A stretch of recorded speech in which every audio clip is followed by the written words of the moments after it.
Welcome to Alzheimer Speaks Radio. I'm your host, Lori LeBay, and I'm so excited that you're joining us today. We are going to have a fascinating conversation as usual as we learn from people all around the world at all ages and stages of life. Stay tuned as we shift our dementia care from crisis to comfort. Here we go. What you think about, you will bring about dementia change. We will. Well, hi, everyone, and welcome to Alzheimer Speaks. It's that time again, and we're going to have a really interesting conversation once again. I think we do every single time. We are going to be talking about heartfelt engagement and addressing loneliness and dementia. And that not only affects the individual diagnosed, but friends and family as well. But before I introduce you to our guests, I always like to give a couple of shout outs, and there's a few things coming up with deadlines. So I want to make sure that you get those. In June, which is just right around the corner, Lorenzo's House is doing their annual youth summit, and that is going to be June 14th and 15th. And you can go to lorenzoshouse.org. And then, of course, we always encourage everybody to check out alzheimerspeaks.com, where you can get a hold of all of our free educational resources, our book, Betty the Bald Chicken, Lessons in How to Care, and our second site, which is Dementia Map, a global resource directory. It's ideal for individuals with dementia, their families, and professionals alike. So with no further ado, that's all I have for housekeeping. So let's introduce you to our guests. Wow, Britt and Cheryl, I am so excited to have you two on the show today. We've been conversing back and forth about having you on, and the time has finally arrived. And I can't wait for my audience to hear about your work. So first and foremost, thanks for taking the time to spend with me today. I'm going to have each of you introduce yourselves because I think you can do a much better job than I can. And Britt, if you don't mind starting off introducing yourself. Sure. I'm Britt Lucan. I'm one of the co-founders of Memory Keepers along with Cheryl. My background is a bit eclectic. I was an artist first and then a Montessori teacher. And while I was going through my Montessori training, I was also a caregiver for my grandma who had dementia. And that kind of shifted my career focus very much. So I made a pivot and went back, got my MSW from the Brown School at Washington University. And that's when all this stuff started with Cheryl. And we've been going since 2020. Wonderful. Thank you. Cheryl, you want to tell us a little bit about yourself? Sure. I'm a licensed clinical social worker. My entire career has been working with older adults and caregivers. And I spent 24 years working at the Alzheimer's Association. And during that time, I guess I lost both of my grandparents and then eventually my dad, and now his brother's living with Alzheimer's. So Alzheimer's has kind of decimated my family.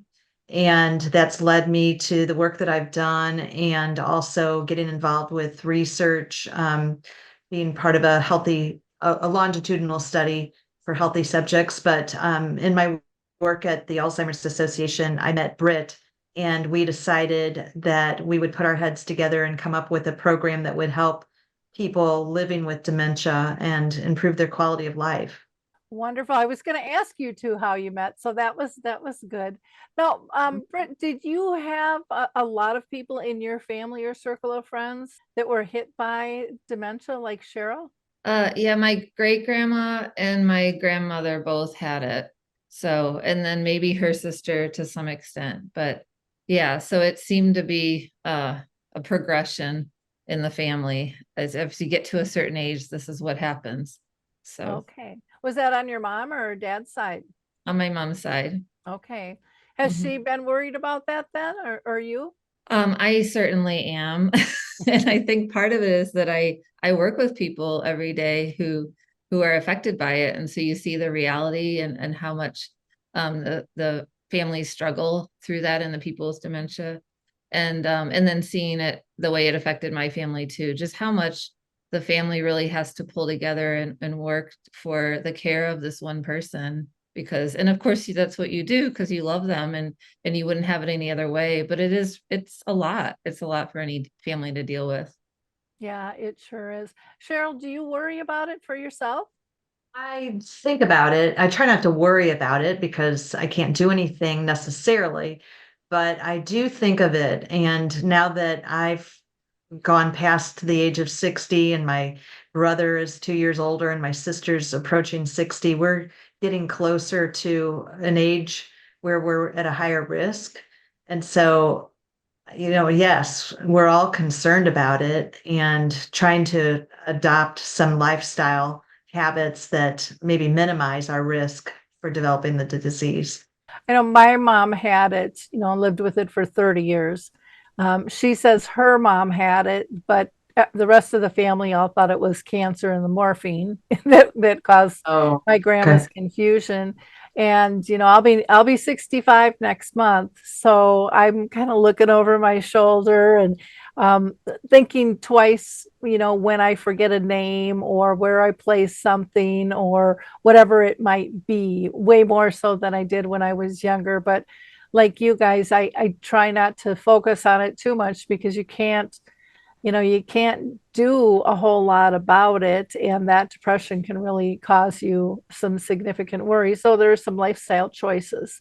I make it try to push me to really live life well and be engaged. Let's talk about isolation and loneliness because, that's like a massive thing that everyone's talking about since the pandemic. And to me, I really saw families start to get the isolation that people had who were placed, and even those that were living at home, starting to take that much more seriously because now the isolation was impacting them and they couldn't kind of block it out. It was just that was the world we were living in. So, um, let's start with talking about the person diagnosed and how do you think loneliness comes into play and that isolation for them? And Cheryl, I'll throw that to you first if you don't mind. Sure. So we have learned so much more about the detriments of social isolation and not being connected to others. And it people with dementia are at increased risk because when you think about it, they're kind of starting to withdraw from social groups that they've been a part of. Maybe they feel less confident in a social setting. They are afraid they might not remember their friend's name or be able to keep up with the conversation. They can't remember dates for their upcoming garden club meeting. They're not sure that they can't remember details about it. So they start to withdraw, and then they may not be driving any longer. And so they aren't being able, they're having difficulty getting from point A to point B, and that can create the problem too. And then also the language changes that can occur for some people earlier than others, where they're really struggling with word finding and being able to keep up with conversation. And one thing that I point out is that you can be living in your family home amongst your family members. You can be living in a care community with 200 other people, and you can still be lonely. And that's because you feel disconnected. You feel like you're not part of a community because you're not engaging at the level that we would normally want you to be engaging. So we have to be very mindful of that. And a thing that I've really noticed is that with dementia, I think people stop having conversation with the person with dementia. They tell them what to do. They tell them what they've done wrong. They tell them what they've said that is wrong, but they don't say, "What do you think about this? And what are your thoughts about, this subject?" And that was one of the things that I think Britt and I wanted to address. And so when we put our heads together to create our program, we really focused on that and decided to use a model for cognitive stimulation therapy to create our program Memory Keepers so that we could have really model that type of conversation to help people feel connected. Well, I think that's so important, and when you were talking about the self-isolation, I was thinking, one, there's the stigma that people automatically assume that no one's going to want to talk to me or engage with me because I have this diagnosis. And for many, that is true. But then there's also, and I saw that in my mom, where she just started pulling back. She Yes. didn't drive at night, so she wasn't seeing her friends then. There were just a lot of things that she was doing when she knew she didn't know, or she knew that she wasn't sure how her words were going to roll out, or if somebody said to grab the keys, if she'd recognize the keys. And so she did everything she could to kind of be that wallflower and blend in, to not making a mistake, to embarrass herself or anyone else. And I just found that crushing. That just made me so Yes. sad. I understood it, but it was really difficult to watch. And then I think so many people believe it even more and pull back even more, as those things happen. And so it's kind of almost this catch 22 of what starts it, but so many times I see them merge together. And then Right. it just escalates that loneliness and that depression. Britt, anything you want to add on that in terms of isolation and loneliness? Yeah, I mean the people who have it, like Cheryl said, there are reasons because of their diagnosis that they may be pulling away.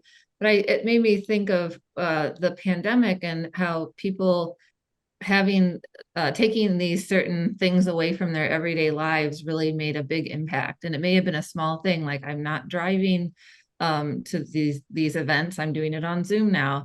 But those can be so disruptive. And I think that we who don't have dementia kind of could experience some of that ourselves because we went through that pandemic and have a little bit more insight into maybe what somebody with dementia is experiencing as well. Yeah, and we saw this kind of surge in people wanting to volunteer, once people could kind of come out of the house. But I've seen that kind of pull back again. It's like, okay, I can get back to my whole life now. So I'm just going to ignore the need that I once saw. And it was like, oh, Yeah. to me, that's so sad too, and not everybody has done that, but a lot of that I have witnessed. How about you guys, Cheryl? I wanted to make a point about the volunteer Mhm. role because I have a private therapy practice and my office is in a church, and that church has a mission where they have a huge garage sale type thing twice a year. And during the pandemic, the mostly older adults in the congregation continued to work on Mondays and Thursdays, created their own bubble, but continued throughout the pandemic, getting ready for that next sale. And I tell you what, I think it saved their lives because it got them out of the house. They had that sense of purpose. They were around their friends. They shared a meal together while they were there, and it just kept them going. And if it had not been for that, each of those individuals would have been separated from those people that they were very close to. They would have felt disconnected from that sense of purpose. And Mhm. it would really have led to very poor health outcomes, not to mention depression and anxiety. So um, I just can't emphasize enough the value of being connected to other people and having a sense of purpose and a sense like being engaged in meaningful activity. Yeah, Mhm. that is really important. What about for the care partners? A lot of times I think people just think, well, they're doing fine. They're busy, they're connected, but I think there's this inner core of loneliness or disconnection, or people don't understand what I'm going through. And yet, like you said, we don't really have authentic conversations that go, hey, hey, I look okay, but really I'm not, Mhm. and this is why. But there's such an issue, I think, of people not feeling heard. And so they kind of give up. speaking Mhm. out and telling people because they're tired of being heard, well, they look fine. It can't be that bad, because Yeah. they visit with somebody for a short period of time and they're still able to reminisce, and the care partner has gotten them all groomed and ready to go and money in their pocket so they can participate at that level. And so sometimes we help hide the issues by trying to protect their dignity. I know I did that with my own folks, and then I would get really mad at their friends going, how do they not see this? And it's like, because we're hiding it pretty well. Mhm. And they can pull it together for a period of time.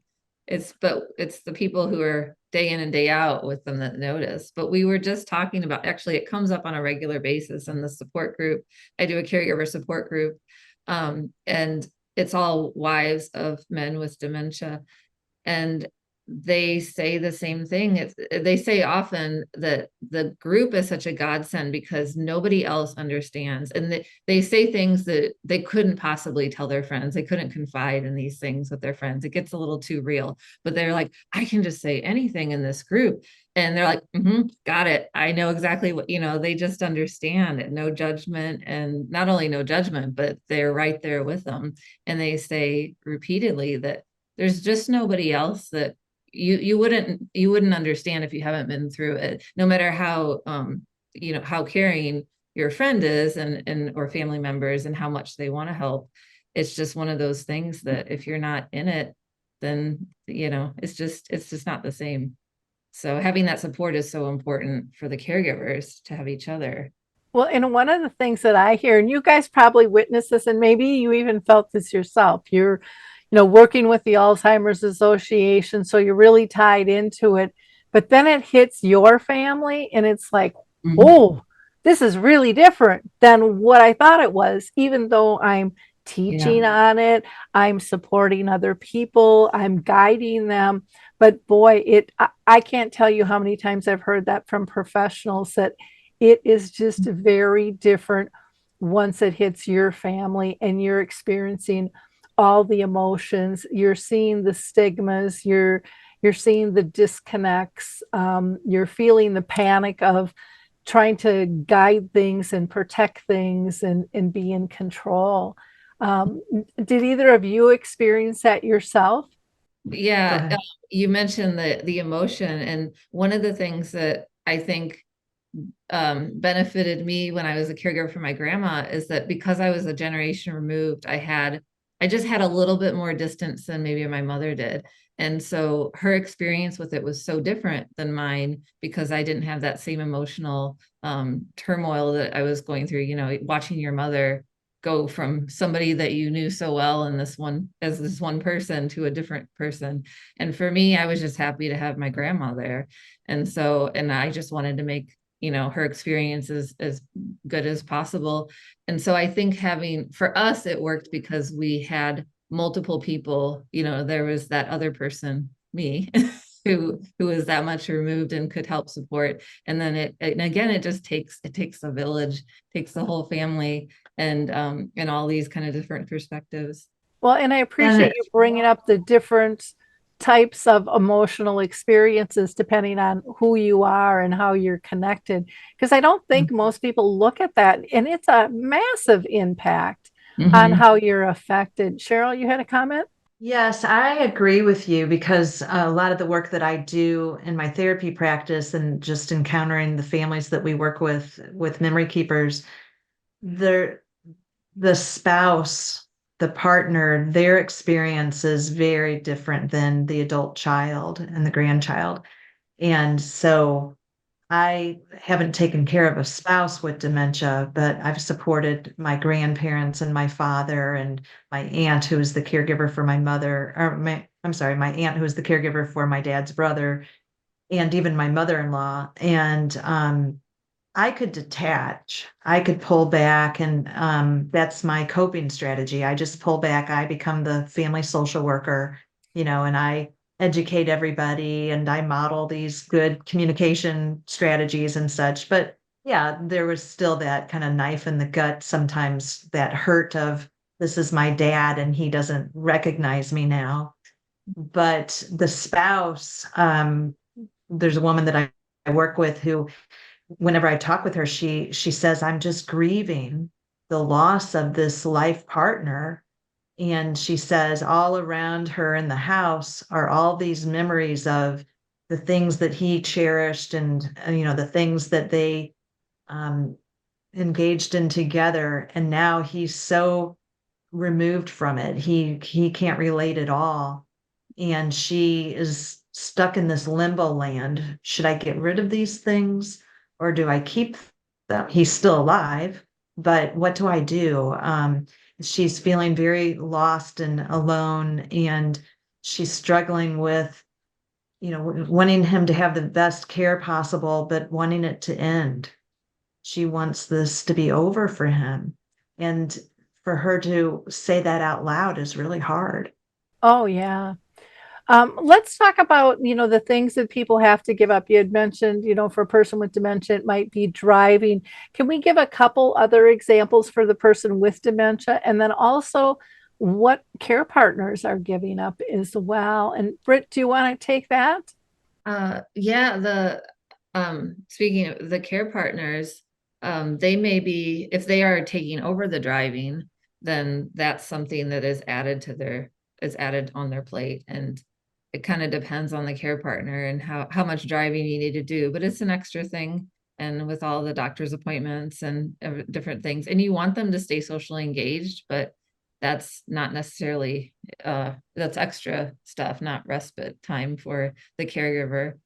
But also they have to at some point maybe give up going out to dinner with their friends, something that maybe they were doing multiple times a week or on a regular basis, that it just isn't working anymore, being out in public. The person with dementia might get too agitated or something, or it might be too stressful for them. So just, having to give up that kind of like quote unquote normal everyday life activities that make you feel like this is my life and this is what I'm used to doing, and having to either adjust all those things or give them up altogether.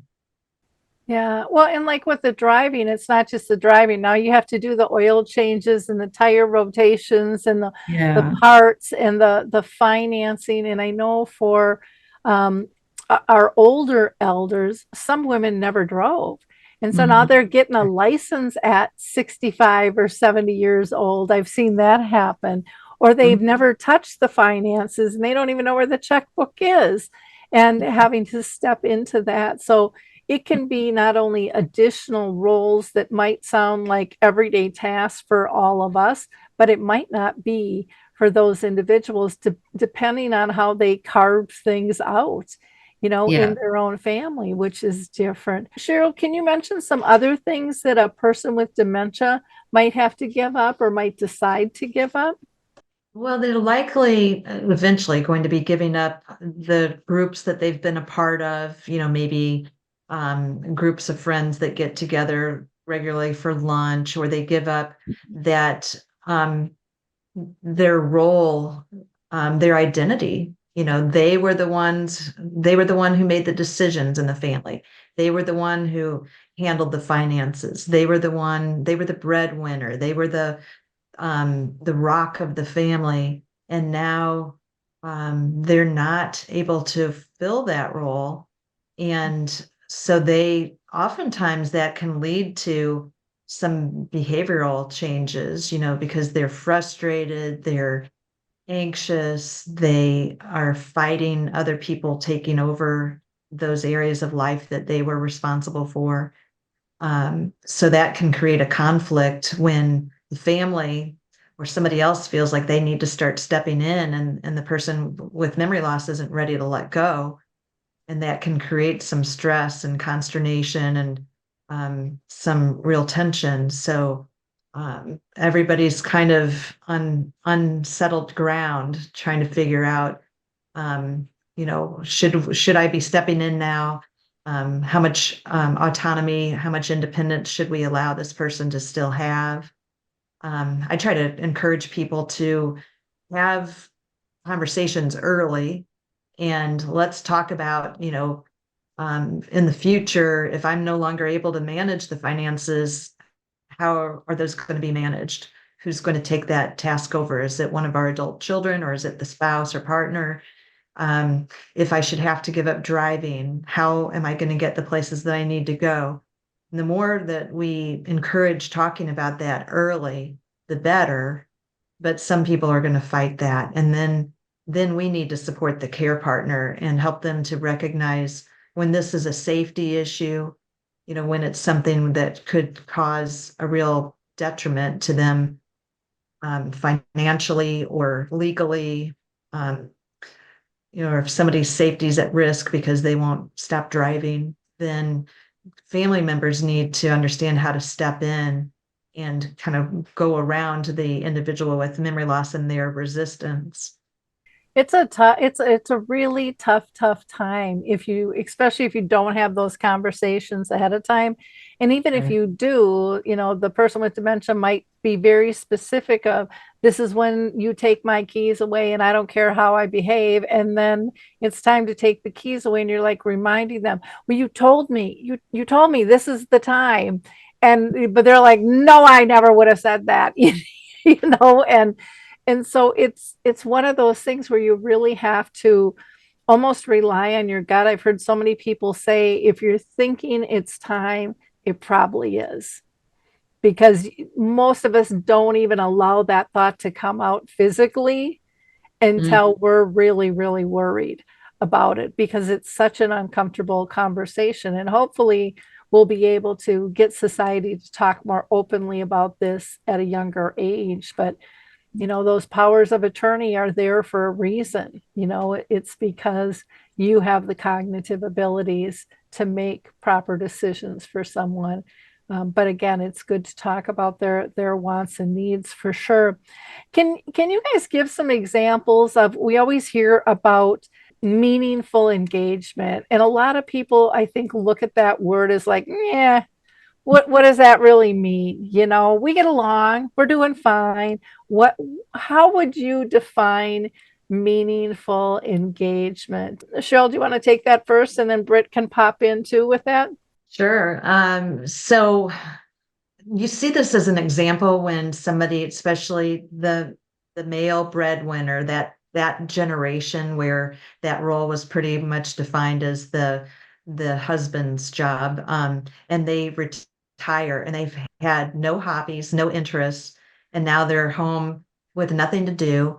And the wife is like, you're going to have to get a job, or I'm going to, strangle you, get out of the house, um, because the person does, their life has shrunk. They have no purpose.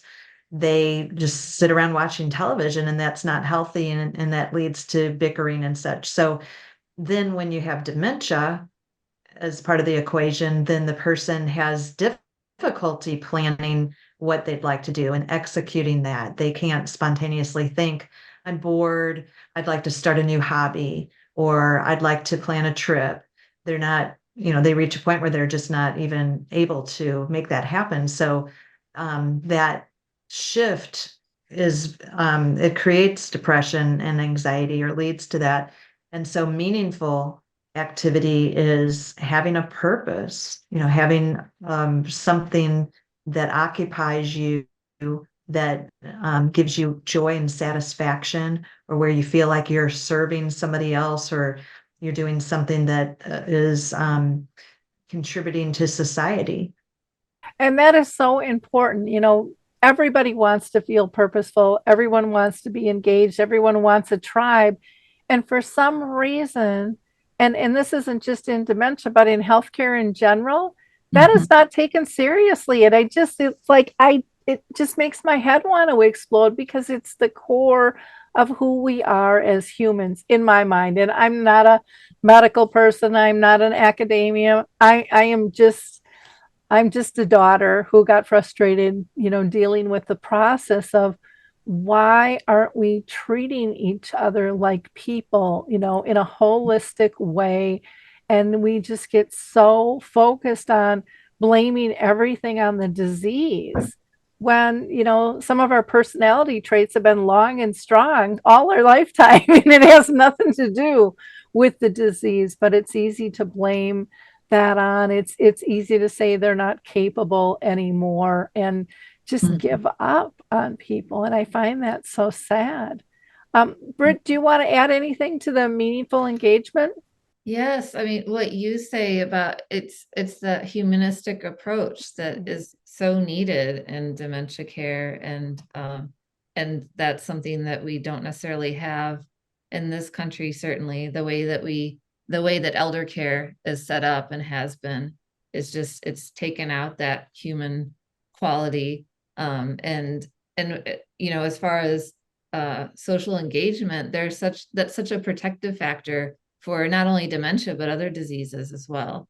And we do have a lot of research around that, and we have that Surgeon General's report that came out this past year that talks about all the detriments to health when it comes to social isolation and loneliness, and people who have chronic loneliness are going to their cognitive decline is 20% faster, and somebody who is chronically lonely is, I don't know, a certain percentage more likely to have dementia.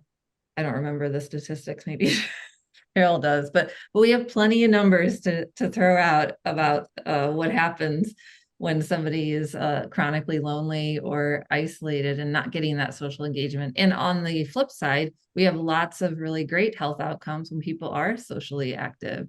And all of these studies about, we want to know, it would be so nice if you could just say, if you take a B vitamin every day, then you're not going to get dementia, or if I can just like eat these 4 vegetables, then that's going to like protect me from it. But every study at the end of the day, it comes down to social engagement.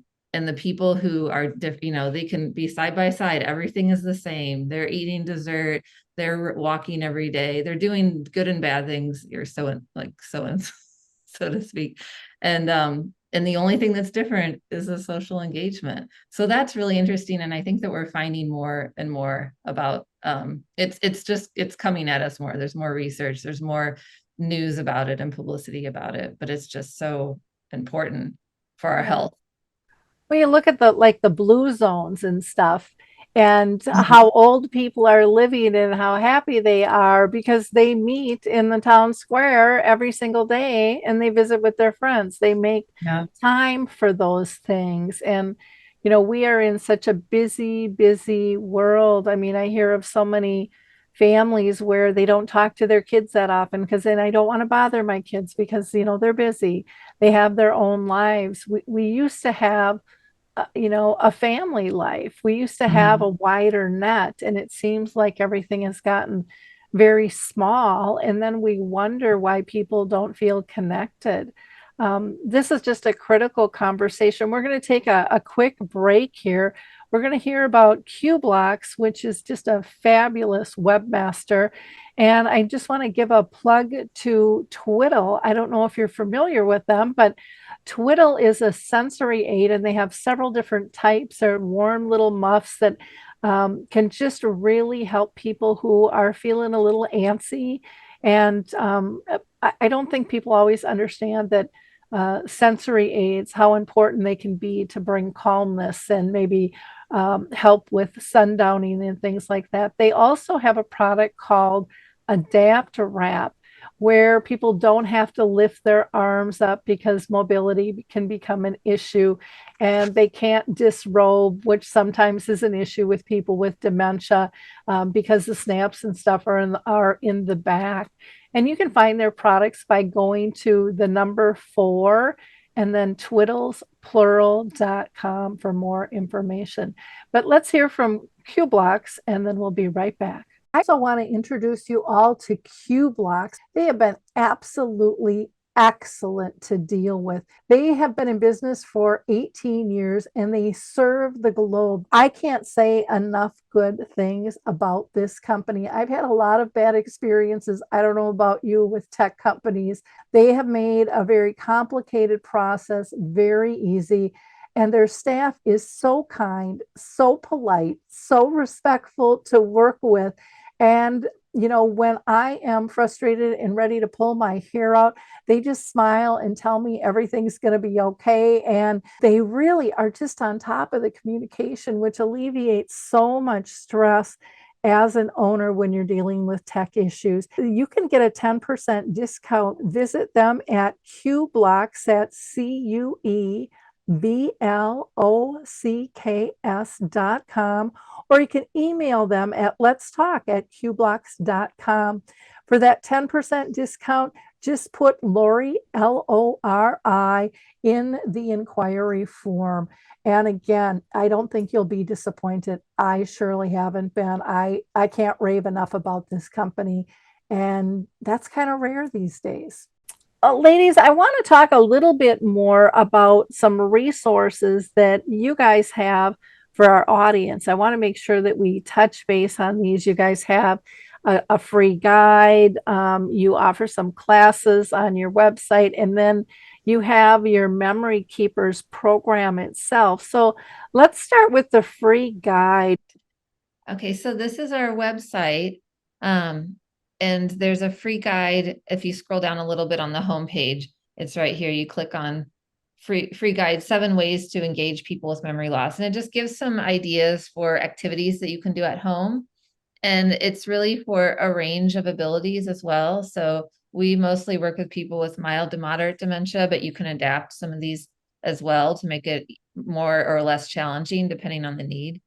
So you just would click there and get that. And then as far as classes and training, we have classes for professionals, but some of these would also be useful for family members. I think it just gives kind of a background on the disease, but also some ideas for different ways of engaging the person and different kinds of therapies that help with the cognition and mood and quality of life. And I see you've got a couple of free ones here for people. And then for the paid ones, are there CEUs for professionals with the Yes, paid down ones? here we have this one is for CEUs. So if you're a licensed professional, this should, you'll have to make sure that it's works in your state, but it's meant for 3 continuing education. And these are, this is on non-pharmacological support for people with dementia. So it talks about cognitive stimulation therapy, reminiscence therapy, Montessori for dementia, psychotherapy, caregiver support. So just different things that you can do that are not non-drug related to help with dementia. Well, and the nice thing with those is, you don't have to worry about side effects. With the medication, you're kind of on the watch of what could happen. And, they're something that typically are repeatable.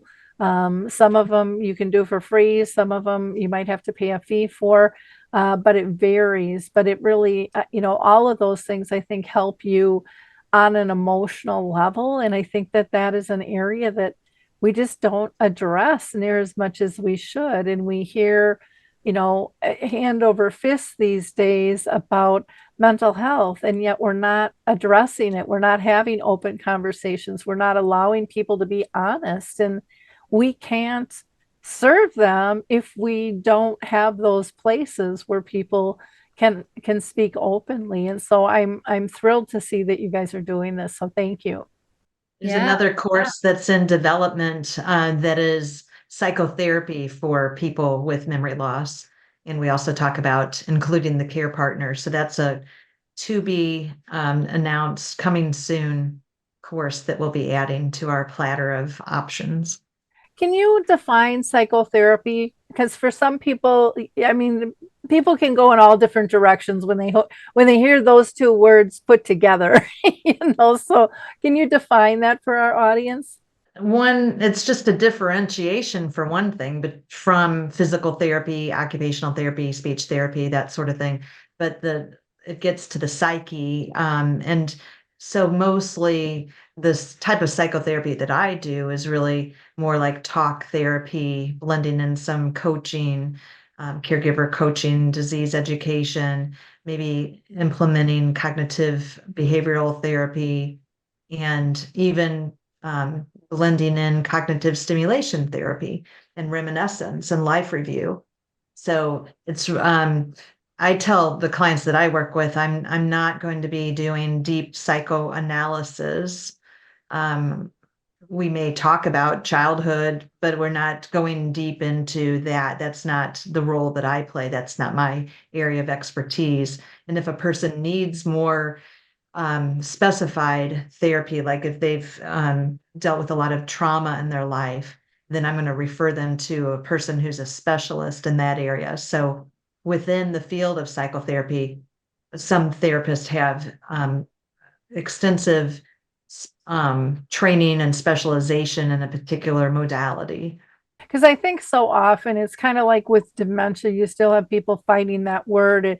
I'm not demented, and it's like, no, Right. you're not demented. Dementia, but people, that's how people pair it. And even with psychology, or psychotherapy, they hear psycho, I'm crazy. It's crazy therapy. That's why they want me to go, and it's not about that at all. It's not labeling. It's just something that our minds all work a little bit different, and combined with our emotions, we have our psyche as a whole, and you're here to try to soothe that and bring calmness into someone's life. But the term, I think, sometimes scares people off, and some people have a big aversion to therapies.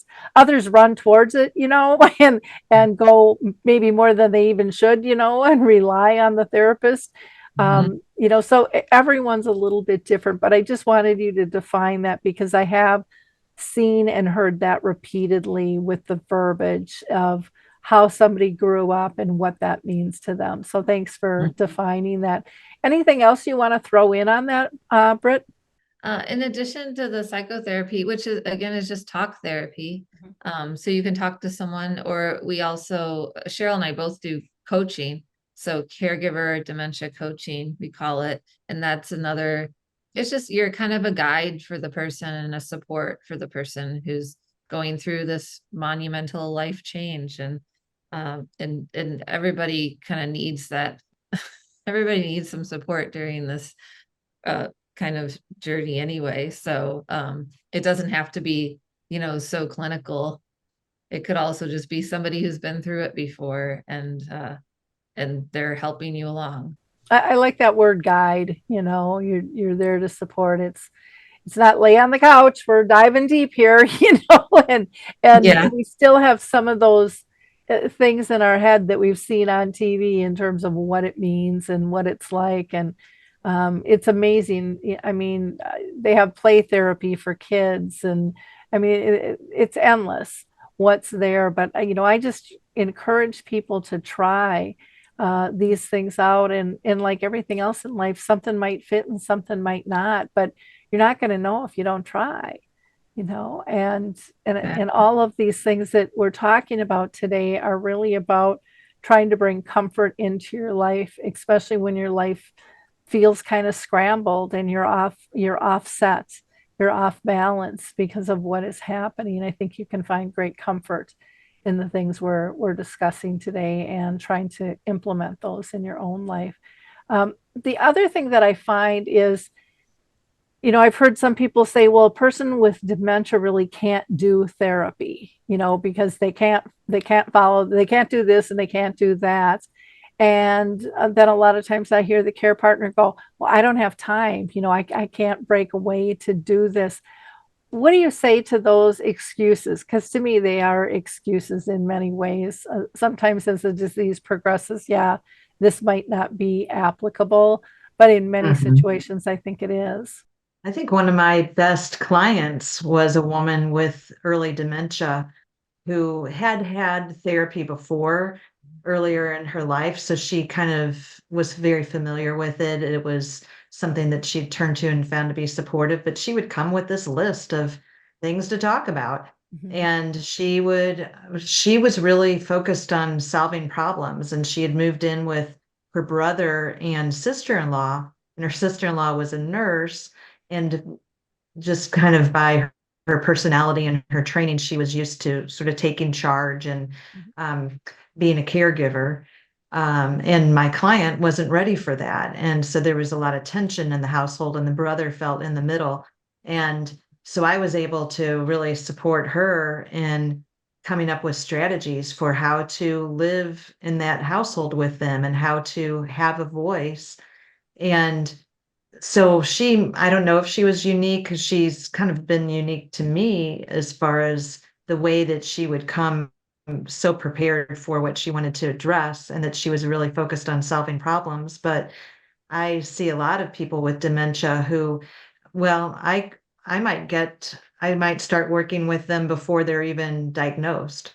And so maybe they came to me because there's been the loss of a spouse or something. And then I start to notice a lot of repeating, and then some other issues pop up that I start to see. And then in this one client's case, I've noticed that, she didn't even remember to tell me that she had been tested.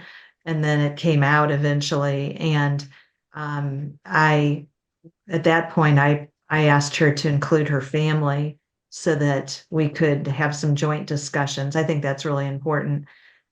So a person with dementia very much can participate in therapy and can gain from it, but it does depend on their ability to communicate their issues and concerns, their willingness, their openness to um, working collaboratively with their therapist to receive the support that they could benefit from, and their ability to retain. And sometimes that's not as much of an issue, because I see some people in nursing homes where they probably forget what we talked about 5 minutes or a half hour after I leave. But in that moment, they really felt supported. And I know it's beneficial because the staff then reports, well, she's been a lot less agitated. She's been more cooperative with the staff. And so I can see that it's just my presence and somebody there that listens to them and hears them and gives them a voice, makes a difference. And then the caregiver who's too busy, I get it, because it's all consuming, but it's part of self-care. And if a caregiver doesn't devote time to take care of themselves, they're not only going to become burnt out and overwhelmed, and they're going to be at higher risk for chronic health issues and depression and anxiety themselves, but they're not going to be there for the person that they're caring for. And I've had caregivers die before the person with dementia dies. So we try to encourage them to take that opportunity for self-care so that they are able to provide that support. And I'm sure that comes up in the support group that Britt leads as well.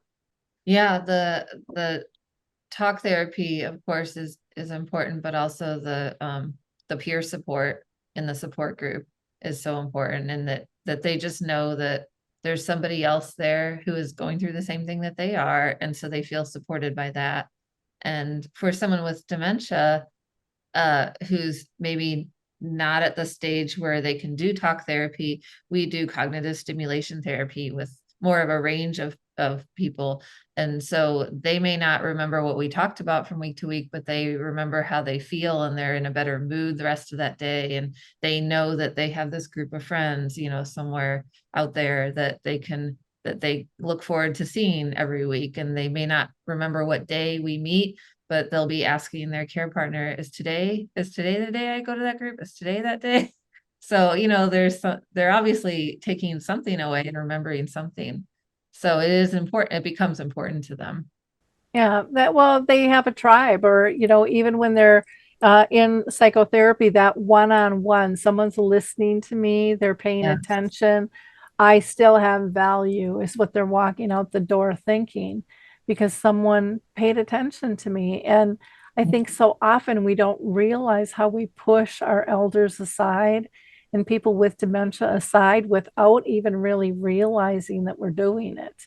Yeah. It makes a huge, huge difference. And it gets back to that again, feeling connected, feeling purposeful, and having that social, meaningful engagement that I matter to somebody else. And when any of us feel disconnected at that level, that affects us. I mean, we can each look individually and say, that bothers me, when I don't feel like I fit in, when I feel lost, and then multiply that times 100 because you can't figure out how to fix that if you've got dementia, then it's just I can't even imagine how hopeless that feels. And so it's up to us to be able to provide those things and guide them in the right direction so that we still honor them and they still have that in their life. I mean, to me, that's a basic human need. And it needs to get on the prescription pad, for social prescribing, as far as I'm concerned. Yeah. And so much of it can be less expensive and I Mm. think have really great benefits because there's such a variety of stuff from gardening or walking or art or choirs or support groups. I mean, it is endless, volunteering. I remember having one gentleman who volunteered at a park and one day there was an incident. He was on his own and he was doing the best he could to get help. And it wasn't like life threatening or anything, but they just let him go and said he wasn't capable instead of partnering him with somebody else and allowing him to still do what he could do.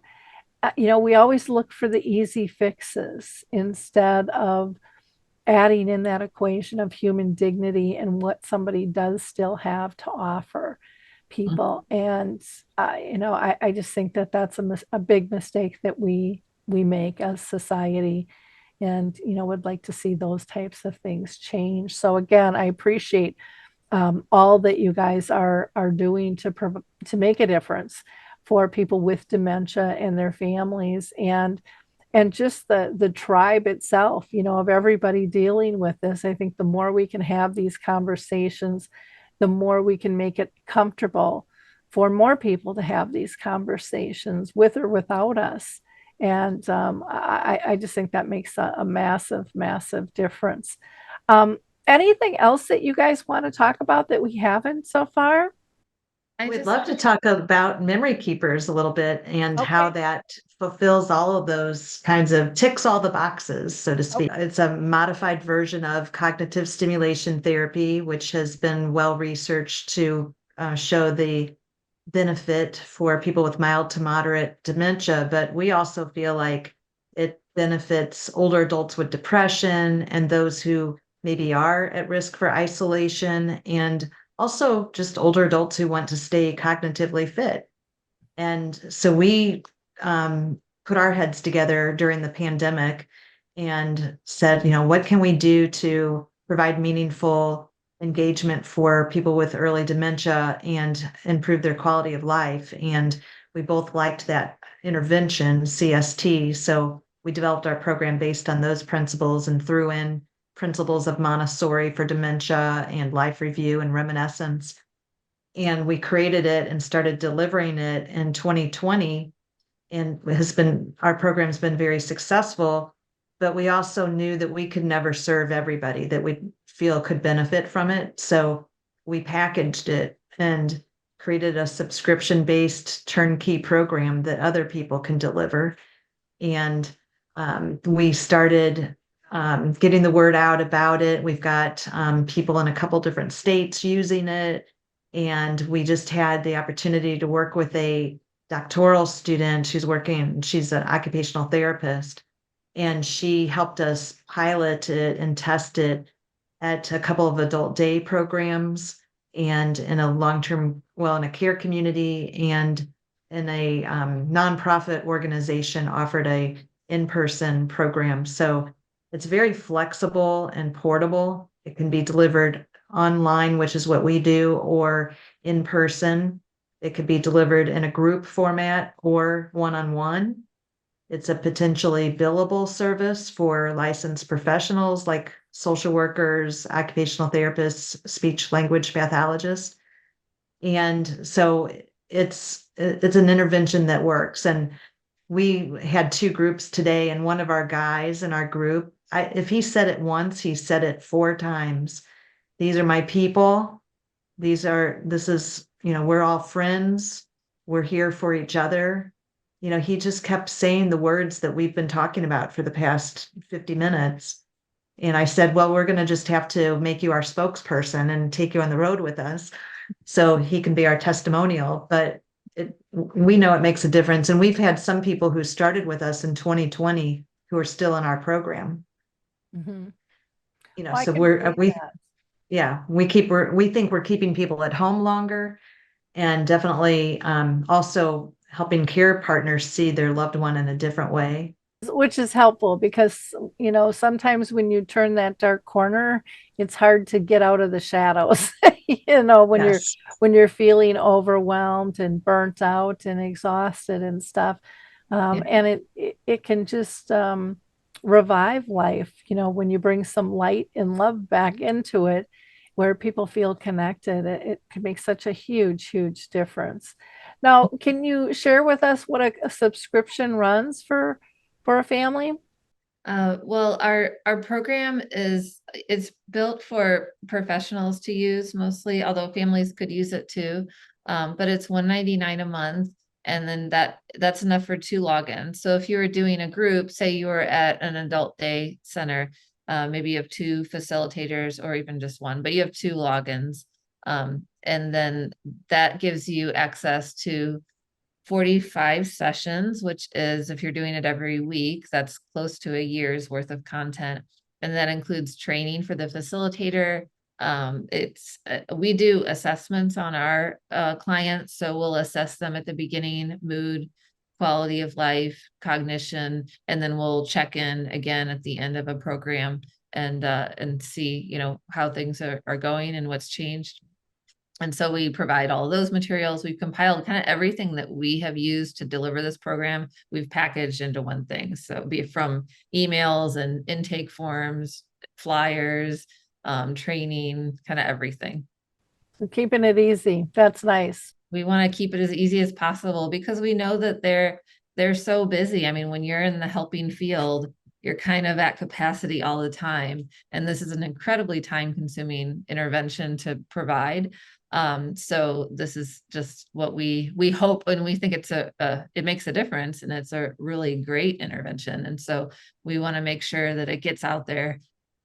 Well, and to give that step by step and everything that they need is critical too when we're short staffed to Mhm. begin with. People don't have time to pull all the pieces of the puzzle together. And so it's nice to have something that's, ready, set, go. All you got to do is remember your password, log in, and Exactly. you're good to go. Yeah. Somebody canceled at our adult day program. Here, we'll just pull one of these out, and we have an hour of meaningful engagement. And so it can be a real support to staff, and it's also helping build relationships between staff and clients or residents. So the staff, they're so busy doing their job, and they have a hard job to do. So this is another support to them that can help build those relationships. And that will make it easier for both parties. If there's that rapport, then that's going to affect the relationships, the behavior, and just how things run. Exactly. Well, that's fantastic. And now, do you have a psychotherapy for people with dementia coming up that you're developing? Is that different from what we already talked about? Yes, that's a class that Cheryl and I are working on now. We're going to be delivering it at one of the universities, but then eventually we'll be packaging it to go on the website along with our other trainings. Okay, wonderful. So people can look forward to that. And they can go to your website, which is plural.org. You guys are on LinkedIn, Facebook, Instagram, and YouTube. If they want to email you, it's real simple: info@memorykeepers.org. They would love to talk with you. I always encourage our listeners to be a giver of hope. Like, click, and share the show. Spread this information out to your sphere. You don't know who needs this, because again, we don't talk openly about this. So we need we need to have more of this type of information available. It's going to make people feel more comfortable when they're ready to reach out and grab it. And, again, it doesn't cost you anything. It takes very little time, but boy, you can have a huge impact on somebody's life by connecting them to a service product or tool like Memory Keepers. It really can be life changing. So, again, Britt and Cheryl, thank you so much for your time being with us today. I really appreciate it. And to our listeners, I always love having you be part of our community here. Feel free to write me if you've got ideas of topics that we should cover. And as always, we'll see you in another week. Bye now.